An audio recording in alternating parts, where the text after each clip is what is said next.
नमस्कार, आपका स्वागत है हमारे YouTube चैनल बायो गुरु पर।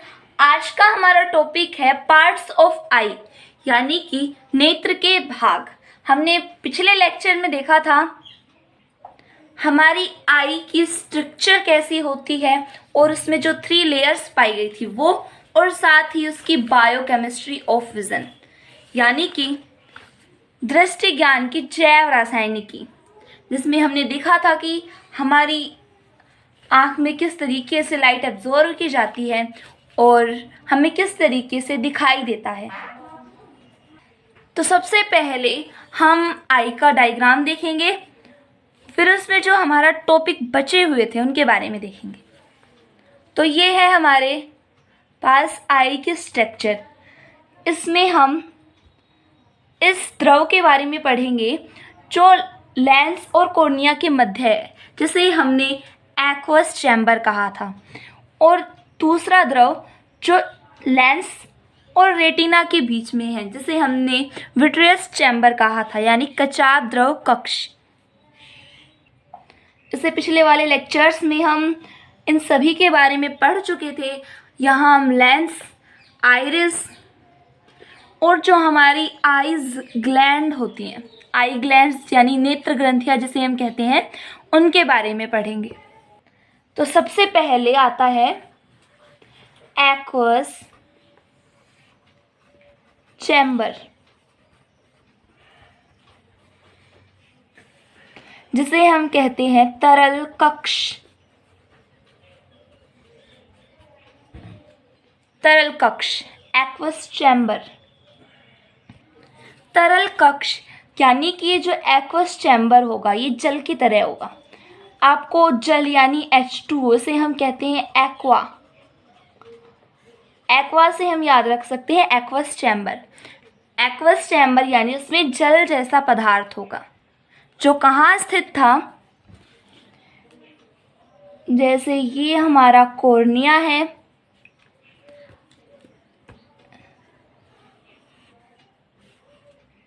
या आईबॉल बना ली है हमने।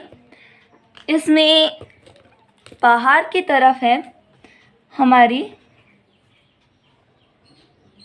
कोरोइड लेयर, और ये आगे काफ़ी मोटी हो गई है, जिसे हमने कहा था सिलरी बॉडी या सिलरी काय। यहाँ कुछ लिगामेंट्स होते हैं, तंतु होते हैं, जिससे हमारा लेंस जुड़ा हुआ था। तो कॉर्निया और लेंस के मध्य कॉर्निया है और ये लेंस है। इनके मध्य जो द्रव पाया जाएगा, जो जल के समान होगा, उसे हम कहेंगे एक्वस चैम्बर या तरल कक्ष। इसे तेजो जल भी कहा जाता है। इसका दूसरा नाम है तरल कक्ष का तेजो जल। जो ये लिक्विड होगा, जल होगा, ये पारदर्शी होगा। और तेजो जल हमारे आई में काम क्या करता है? ये हमारे आई में जो लेंस है इसे नम बनाए रखता है, मॉइस्चर रखता है, और साथ ही झटकों से हमारी आई की नेत्र की रक्षा करता है। नेक्स्ट जो हमारा चैम्बर था वो था विट्रियस चैम्बर,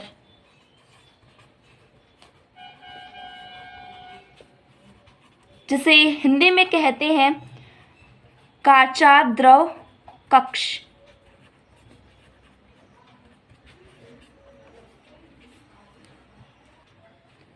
ये काचाप द्रव स्थित होता है लेंस और रेटिना के मध्य। रेटिना यहाँ थी हमारी कोरोइड लेयर के बाद, रेटिना की लेयर आई थी इस तरीके से। यहाँ जो रेटिना है, जिसके अंदर मैं येलो कलर भर रही हूँ, वो हमारी रेटिना की लेयर है, जिसमें 3 प्रकार की लेयर्स पाई गई थी। यहाँ लेंस और रेटिना के मध्य जो फ्लूइड पाया जाएगा उसे हम कहेंगे काचाप द्रव कक्ष, और ये द्रव जेली जैसा होगा। जेली के समान होगा, इस कारण से काचाभ कहा गया है। जो तरल कक्ष में जो द्रव था तेजोजल और यहाँ काचाभ द्रव, ये स्रावित किए जाते हैं इंसिलरी काय के द्वारा, यानी कि सिलरी बॉडी के द्वारा, जिसे लिगामेंट टच में रहते हैं और लिगामेंट से जुड़ा रहता है हमारा लेंस। कोरोइड कोट का पार्ट है कोरोइड और सिलरी काय। इस सिलरी काय के द्वारा स्रावित किए जाते हैं ये दोनों द्रव, तेजोजल और काचाभ द्रव। तेजोजल का तो हमने काम पढ़ लिया है, ये लेंस को नम बनाए रखता है और जब शारीरिक झटके आते हैं तो उनसे हमारी लेंस की रक्षा करता है। अब बचा ये काचाभ द्रव, ये क्या काम करता है? ये हमारी आई बॉल की स्ट्रक्चर बनाए रखता है।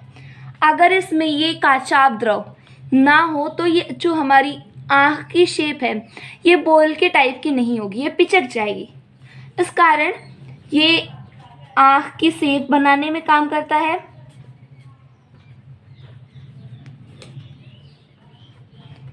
आँख की आकृति बनाए रखता है।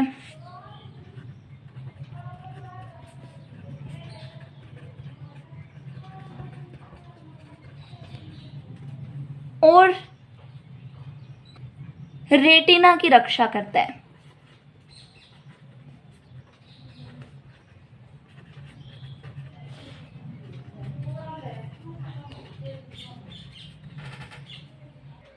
यहाँ हमने इन दोनों लिक्विड्स के बारे में पढ़ लिया है।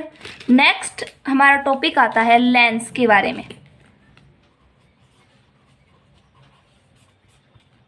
हिंदी इंग्लिश में सेम नाम है लेंस। जैसा कि हमने पिछले लेक्चर में काफ़ी विस्तार से इसकी स्ट्रक्चर के बारे में पढ़ा था, एक बार फिर से इसकी स्ट्रक्चर देख लेते हैं। ये स्क्लेरा ये कॉर्निया है जो ट्रांसपेरेंट होता है। इसके बाद इसमें कोरोइड कोट की लेयर आती है।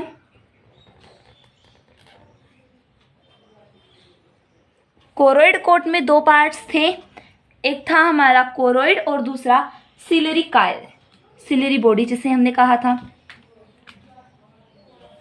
उसके अंदर हमारा रेटिना था। यहाँ रेटिना था। तो अब देखिए, इस सिलरी बॉडी से हमारे लिगामेंट्स निकले होते हैं और इन लिगामेंट्स से जुड़ा होता है हमारा लेंस। यहाँ लेंस जुड़ा हुआ है और आगे हमारी आइरिस होती है जो क्या काम करती है, नेत्र में प्रकाश की मात्रा को निश्चित करती हैं कि कितनी लाइट हमारी आई के अंदर जानी चाहिए। ये आइरिस है और जहाँ जिस छेद से लाइट अंदर एंटर करती है उसे हम कहते हैं प्यूपिल। ये प्यूपिल बड़ी या छोटी होती है जब ये अंधकार में होती है, तो ये काफ़ी बड़ी हो जाती है। जब हम किसी अंधेरे कमरे में होते हैं तो काफ़ी बड़ी हो जाती है, क्योंकि जितनी भी वहाँ लाइट है हम उसे अपने प्यूपिल के अंदर प्रवेश कराना चाहते हैं ताकि हमें कुछ दिख सके। जब हम लाइट में होते हैं तो हमारी प्यूपिल काफ़ी छोटी हो जाती है, क्योंकि जो आइरिस है ये आगे बढ़ जाती है। तो देखिए हमारा लेंस कहाँ स्थित है, आइरिस के पीछे स्थित है। और जो हमारी कोट थी, ये कोट कोरोइड कोट में जो सिलेरिक बॉडी थी उससे कुछ लिगामेंट्स जुड़े होते हैं और उन लिगामेंट्स से सस्पेंसरी लिगामेंट्स से टच है हमारा। इस सिलेरी काय से कुछ लिगामेंट्स निकल रहे हैं जिसे निलंबन रज्जु, ये धागे नुमा जो संरचना है इसे हम लिगामेंट्स यानी रज्जु कहते हैं, जिनका नाम है सस्पेंसरी लिगामेंट्स। हिंदी में से कहते हैं निलंबन रज्जु। इनका हिंदी में क्या नाम है, निलंबन रज्जु। इन निलंबन रज्जुओं से हमारा लेंस जुड़ा हुआ होता है। अब ये लेंस की स्ट्रक्चर कैसी होती है, ये काफी बड़ा और क्रिस्टलाइन होता है। लेंस है ये बड़ा, पारदर्शक और क्रिस्टलाइन है। इसकी स्ट्रक्चर होती है बाइकॉन्वेक्स। बाइकॉन्वेक्स कैसा होता है? इस तरीके का। ये हमें साइड से दिखाई दे रहा है, आगे से हमें ये दिखाई नहीं दे रहा, हमें ये साइड से दिखाई दे रहा है। बाइकॉन्वेक्स, जिसे हिंदी में कहते हैं द्विउन्नतोदर। द्विउन्नतोदर क्या कहा जाता है हिंदी में? द्विउन्नतोदर। ये लेंस एक खोल से ढका हुआ रहता है, इसके बाहर एक खोल पाया जाता है इस तरीके से। इस खोल का नाम है लेंस खोल, यानी कि लेंस कैप्सूल जिसे हम कहते हैं। लेंस कैप्सूल को क्या कहा जाता है? लेंस खोल।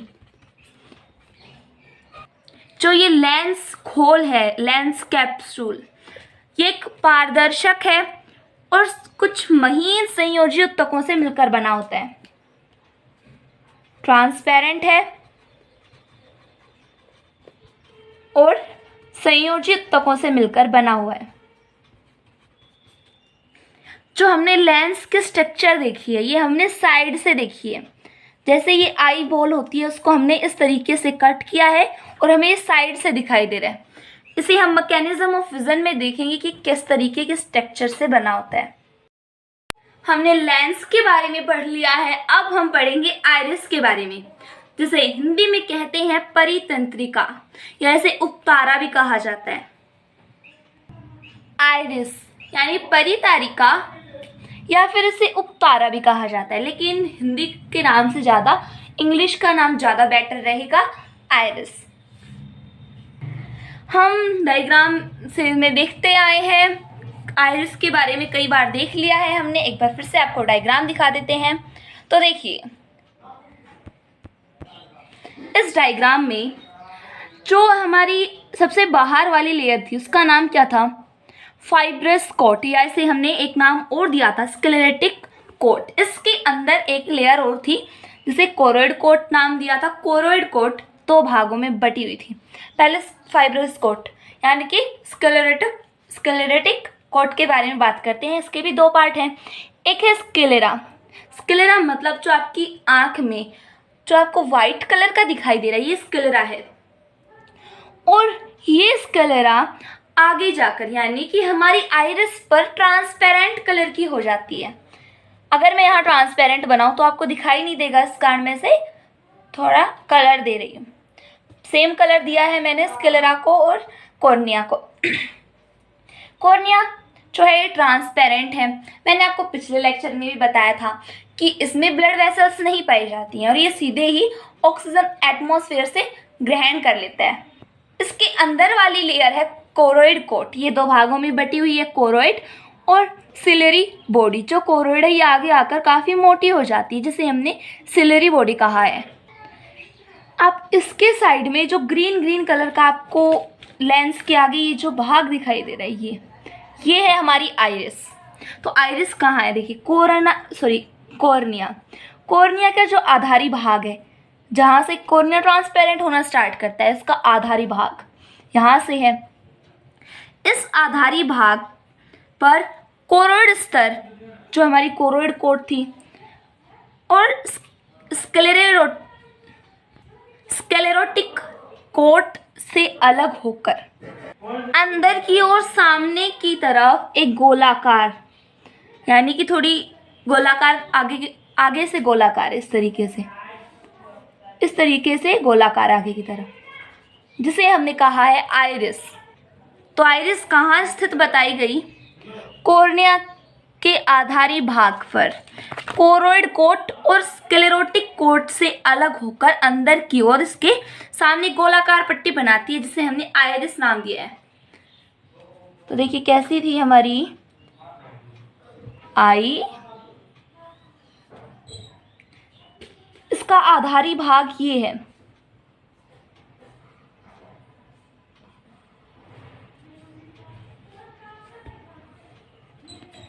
इस आधारी भाग पर जो स्क्लेरोटिक और जो कोरोइड कोट है ये इसके अंदर की तरफ पाया जा रहा है। एक यहाँ गोलाकार संरचना पाई जा रही है जिसे हमने आइरिस कहा है।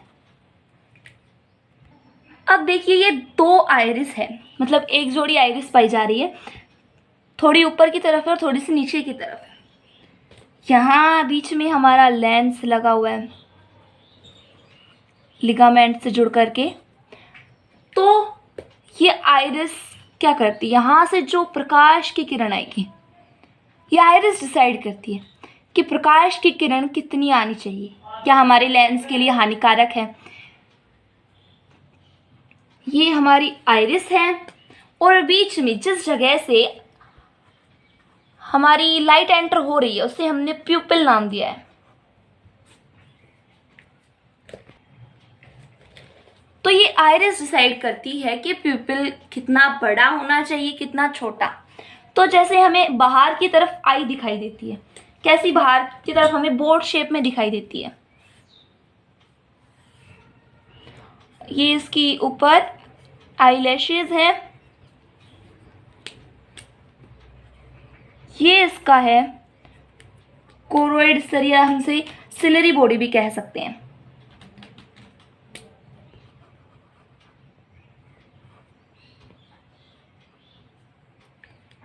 हम काफी ब्यूटीफुल आई बना रहे हैं जो कि ब्लू कलर की है। सुंदर सी आंख बनाई है हमने।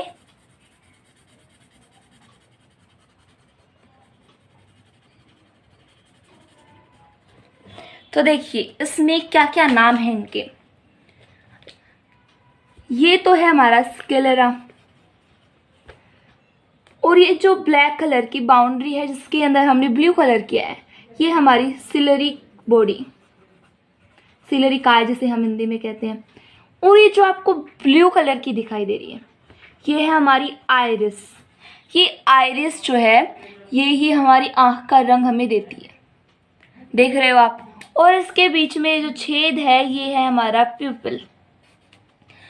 तो जो आइरिस है इसके स्ट्रक्चर के बारे में हम थोड़ा सा देखेंगे। जो आइरिस है, देखिए हम ये थोड़ा बड़ा डायग्राम बनाने जा रहे हैं जिसमें कि हमें आइरिस प्यूपिल सब दिखाई देंगे। ये बाहर की लेयर है जिसका नाम क्या है, सिलरी बॉडी।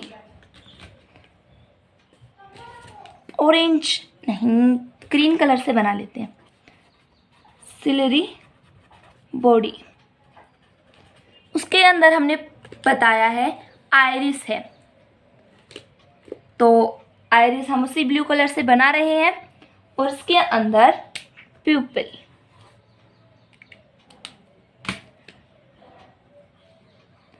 तो जो आइरिस है वो कई सारी मसल्स से मिलकर बना होता है। उन मसल्स का नाम देखेंगे, दो मसल्स से मिलकर बना होता है। क्या नाम है उन मसल्स का? ये जो आपको गोल गोल मसल्स दिखाई दे रही है इन्हें हम कहते हैं सर्कुलर मसल्स। अब इस सर्कुलर मसल्स में सॉरी स्पेलिंग गलत हो गई। सर्कुलर मसल्स गोलाकार जो पेशियां हैं, और इसके बीच में यहाँ साइड में होंगे हमारे रेडिकल मसल्स। आपने देखा होगा कभी ब्लैक आई में तो हमें अच्छे से नहीं दिखाई देते, लेकिन किसी की ब्राउन या फिर ब्लू आई जो होगी, ग्रीन आई जो होगी, उसमें काफ़ी अच्छे से दिखाई देता है। तो दो मसल्स का नाम बताया मैंने आपको, एक सर्कुलर मसल्स और दूसरी रेडियल मसल्स। रेडियल मसल्स, और बीच में है हमारी प्यूपिल। तो अब देखिए ये किस तरीके से हेल्प करती है हमारी प्यूपिल को बड़ा और छोटा करने के लिए। हमारी प्यूपिल, सबसे पहले स्मॉल प्यूपिल की बात करते हैं। स्मॉलर प्यूपिल छोटी कब होगी? देखिए जब मान लीजिए मैंने आपको अभी थोड़ी देर पहले लेंस के बारे में लेंस पढ़ा रही थी तब भी बताया था, आप सन की तरफ देखिए तो सन की तरफ देखेंगे, सूर्य की तरफ, या फिर आप धूप में जाइए तो धूप में जाते वक्त आपकी जो प्यूपिल है काफ़ी छोटी हो जाती है। धूप में आपकी प्यूपिल काफ़ी छोटी हो जाती है, लाइट में छोटी होती है। लाइट में हमारी प्यूपिल छोटी होती है। कैसे होती है छोटी? देखिए, ये जो इसमें हमारी सर्कुलर मसल्स हैं,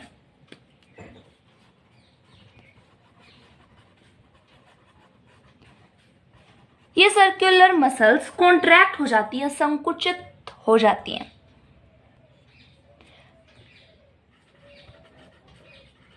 कॉन्ट्रैक्ट हो जाएंगी तो देखिए डायग्राम कैसा बनेगा।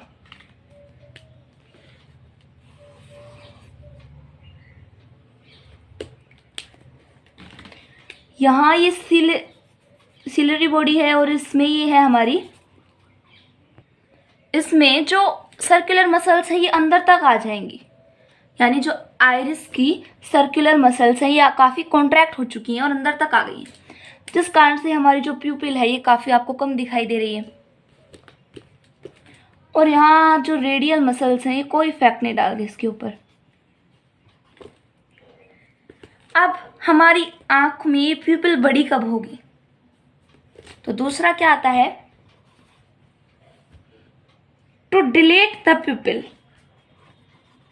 डिलेट का मतलब होता है बड़ा होना, या फिर लार्जर प्यूपिल भी लिख सकते हैं हम।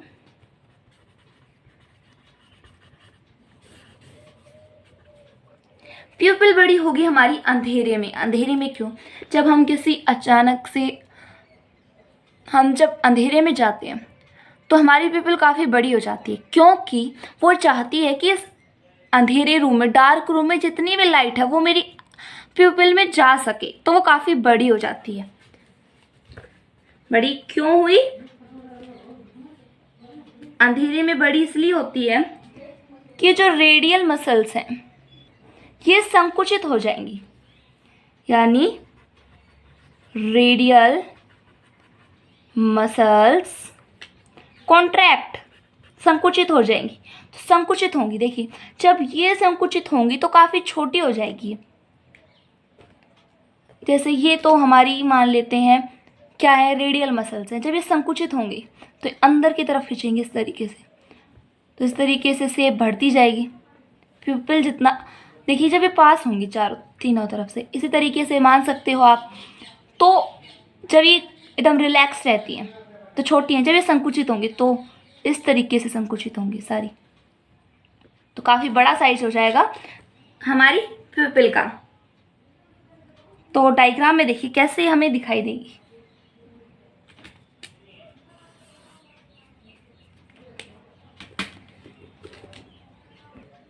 इसमें हमारी सर्कुलर मसल्स ना तो कॉन्ट्रैक्ट होंगी ना कुछ और होंगी, लेकिन हमारी जो रेडियल मसल्स हैं काफ़ी कॉन्ट्रैक्ट हो जाएंगी, अंदर की तरफ खींचने लगेगी इस तरीके से। तो खींचने से यानी कॉन्ट्रैक्ट होने से हमारा प्यूपिल बड़ा हो गया है। ऐसा कब होता है? अंधेरे में, डार्क रूम में, या फिर जब डिम लाइट होती है तब ऐसा होता है, यानी मंद प्रकाश में। अब हम देखेंगे नेत्र ग्रंथियां, यानी कि आई ग्लैंड्स। नेत्र ग्रंथियां, आई ग्लैंड्स।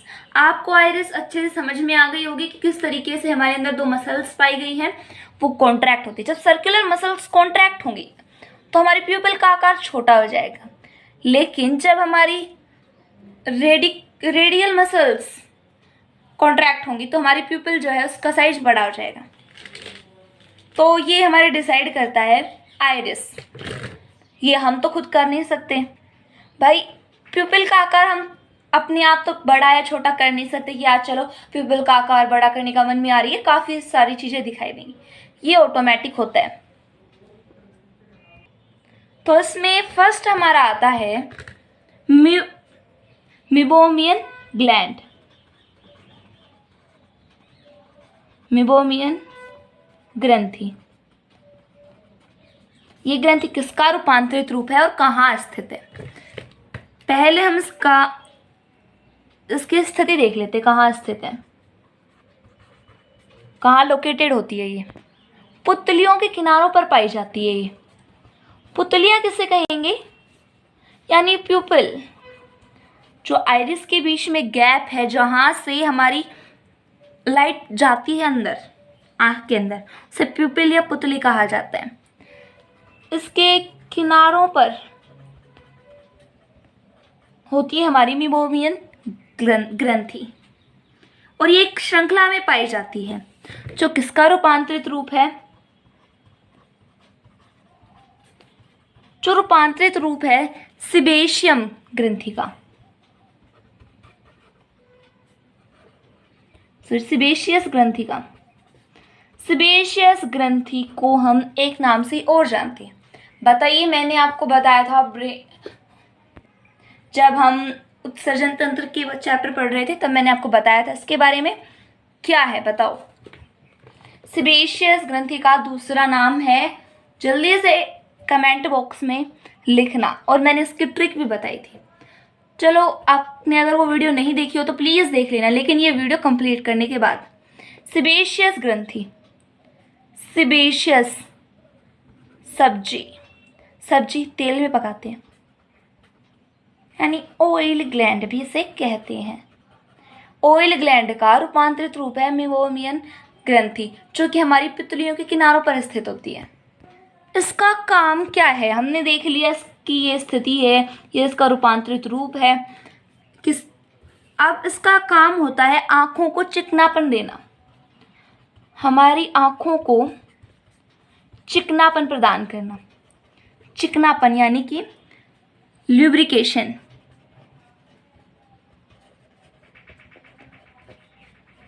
प्रदान करना, ये हमारे मीबोमियन ग्रंथि का काम होता है। नेक्स्ट हमारी जो ग्रंथि है वो है लैक्राइमल ग्रंथि। लैक्राइमल ग्रंथि, जिसे हम अश्रु ग्रंथि भी कहते हैं। अश्रु ग्रंथि, यहां से हमारे आंसू आते हैं। आंसू लैक्राइमल ग्रंथि में बनते हैं, जिसे हम अश्रु ग्रंथि भी कहते हैं। तो फर्स्ट ऑफ ऑल इसमें आता है कि ये स्थित कहाँ है, इसकी लोकेशन कहाँ पर है, कहाँ लोकेट होती है। स्थिति मैंने आपको फर्स्ट में बताया था, जो हमारा स्कल होता है, यानी कि स्कल तो हमारी खोपड़ी के कंकाल को कहते हैं, लेकिन हमारे चेहरे का जो कंकाल होता है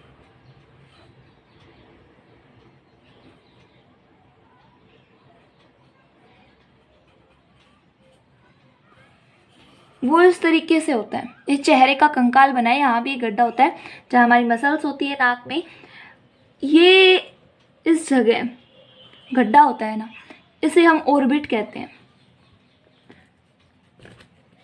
किस नाम से जाना जाता है इसे? ऑर्बिट से। यहाँ हमारी आई बॉल फिक्स रहती है। देखिए, आई बॉल की भी मैं बना देती हूँ।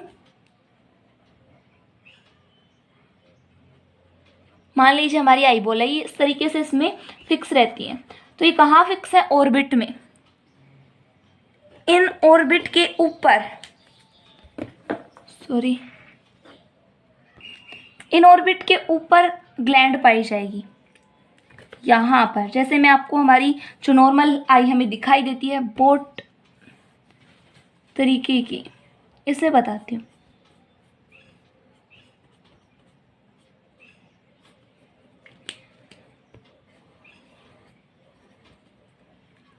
काफी खूबसूरत आई बना रहे हैं हम, जिसका कलर अब की बार हम ग्रीन करने वाले हैं। हमने ग्रीन कलर की आई नहीं देखी, ब्लू कलर की तो हम कब से देखते आ रहे हैं। ये ग्रीन कलर की आई काफी खूबसूरत बनी है। अब ये ऑर्बिट में स्थित है, यहाँ ऊपर की तरफ ये ग्रंथि पाई जाएगी।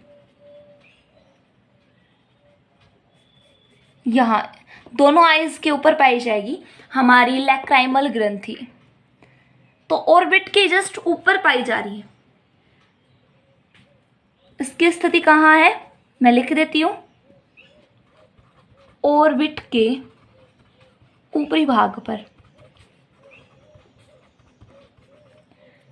अभी किसका रूपांतरित रूप है?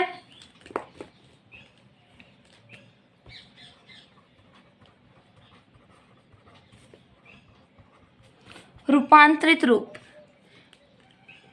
ये श्वेत ग्रंथियां यानी जो हमारी स्वीट ग्लैंड्स होती हैं, पसीना ग्रंथियां श्वेत ग्रंथियों से बनी होती हैं, यानी स्वीट ग्लैंड से। उसका रूपांतरित रूप है हमारा लैक्राइमल ग्रंथि। ये एक एंजाइम स्रावित करती है जिसका नाम है लाइसोजाइम। ये एक बैक्टीरियोलाइटिक एंजाइम है, यानी बैक्टीरिया को मारने का काम करता है। बैक्टीरियोलाइटिक एंजाइम है जो क्या काम करता है, बैक्टीरिया को मारने का काम करता है। और ये लवणीय द्रव स्रावित करती है। आपको पता है हमारे जो आंसू होते हैं वो थोड़े नमकीन टाइप के होते हैं, और आंसू क्यों स्रावित किए जाते हैं, ताकि हमारी जो आईज हैं वो नम बनी रहे, नमी के लिए, आंखों की नमी के लिए स्रावित किए जाते हैं आंसू। और इन आंसुओं से हमारी आंखों की काफी गंदगी बाहर आती है, इसलिए रोना भी जरूरी है। जब इसके द्वारा कुछ ज्यादा ही मात्रा में द्रव स्रावित किया जाता है, जब वो ज्यादा ही द्रव स्रावित करने लग जाए, अधिक स्राव करने लग जाए,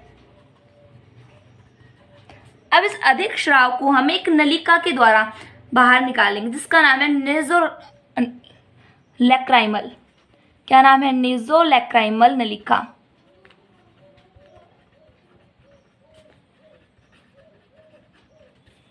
तो देखिए क्या बताया, ऑर्बिट के ऊपर भाग में स्थित होती है, श्वेत ग्रंथि का रूपांतरित रूप है। लाइसोजाइम बैक्टीरियोलाइटिक एंजाइम स्रावित करती है जो आइज को नम बनाने का काम करता है। जब इसका स्राव अधिक हो जाता है, इन ग्रंथियों से जो स्रावित द्रव है उसकी मात्रा यदि ज्यादा हो जाए तो उसे नेज़ोलैक्राइमल नलिका के द्वारा बाहर निकाल दिया जाता है। ये है हमारी लैक्राइमल ग्रंथि, आंसू ग्रंथि, अश्रु ग्रंथि। तो अश्रु ग्रंथि यहाँ ऑर्बिट के ऊपर पाई जाती है। और आपको पता है जो हमारे टीयर्स होते हैं, आंसू जिसे हम कहते हैं, ये नमकीन होते हैं, इनमें सॉल्ट पाया जाता है, NaCl। मैं आपको एक काफी इंटरेस्टेड बात बता रही हूँ। जब आप रोते हो तो आपके नाक से भी पानी बहने लगता है। एक्चुअली वो आंसू ही होते हैं जो आपकी नाक से आते हैं। हमारी आई में एक छोटा सा, काफी छोटा सा छेद होता है जो बाहर जहाँ हम काजल लगाते हैं वहाँ स्थित होता है।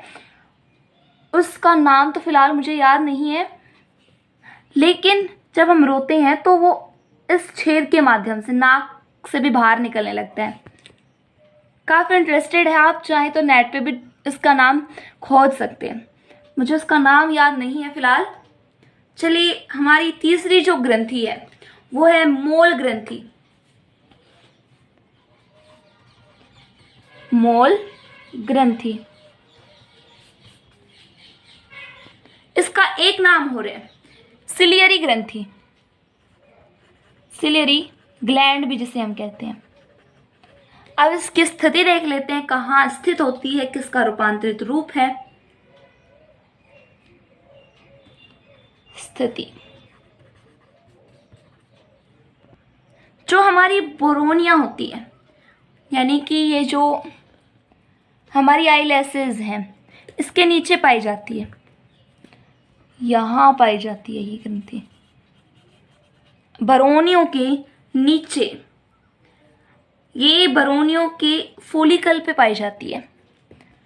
तो कहाँ पाई गई है, जगह का नाम लिखते हैं, बरोनियों के फोलिकल के नीचे।